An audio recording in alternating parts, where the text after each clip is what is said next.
Sana wag ito. Kaya madami kaming mga problems ng mga bata ngayon. Ano? Kaya kami nadulungkot. And we have, alam mo, high rate of suicide.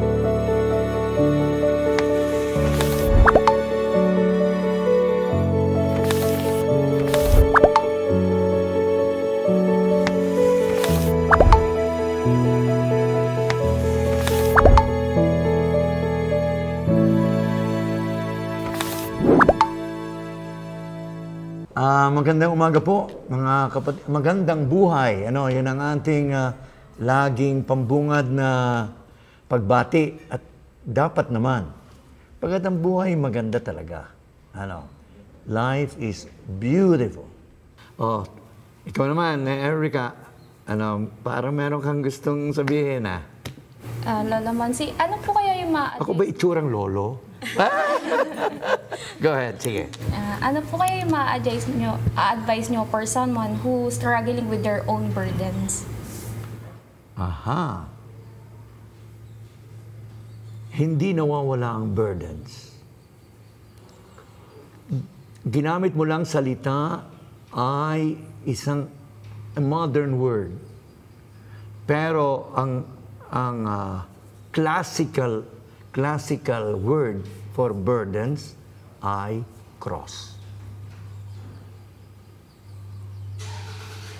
Yung cross, anything that destroys us, anything that becomes a burden to us, ang tawag dyan cross. Ano?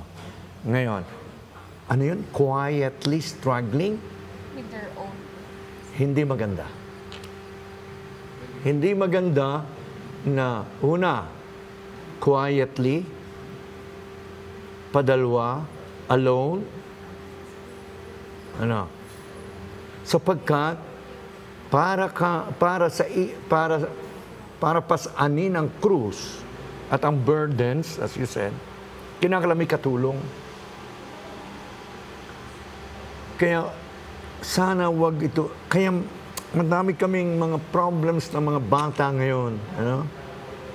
And precisely, yan, ito, yung tinanong mong yan, kaya kami nadulungkot. And we have, alam mo, high rate of suicide. Ano?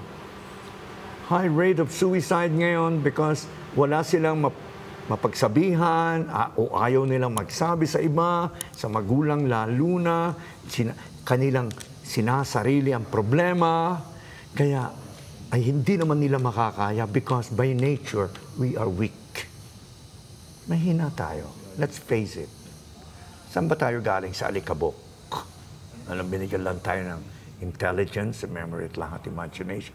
Binigyan lang tayo ng mga gayang. Pero, basically, we are what? Weak. At there is a saying and a song for that matter, nobody is an island. Kaya tayo bagamat nilalang tayo nag-iisa, pero we should be sociable. Kaya meron tayong mga kasamahan eh. So open up sa kasamahan. Kung sa friend, kung matulungan siya ng friend, very good. Nariyan si father sa simbahan. Nariyan si mama sa bahay, but never carry your burden alone. And quiet dahil pagka-quiet medyo delikado. Ano? Wala naman sa mukha mo yun eh. Ano? Baka meron kang burden ngayon. Wala. Lagi tayo meron.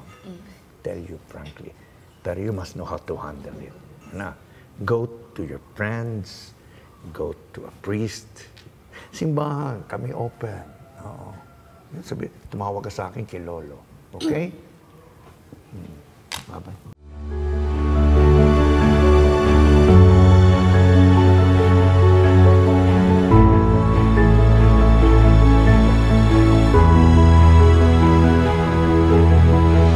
You're watching ETVN Philippines.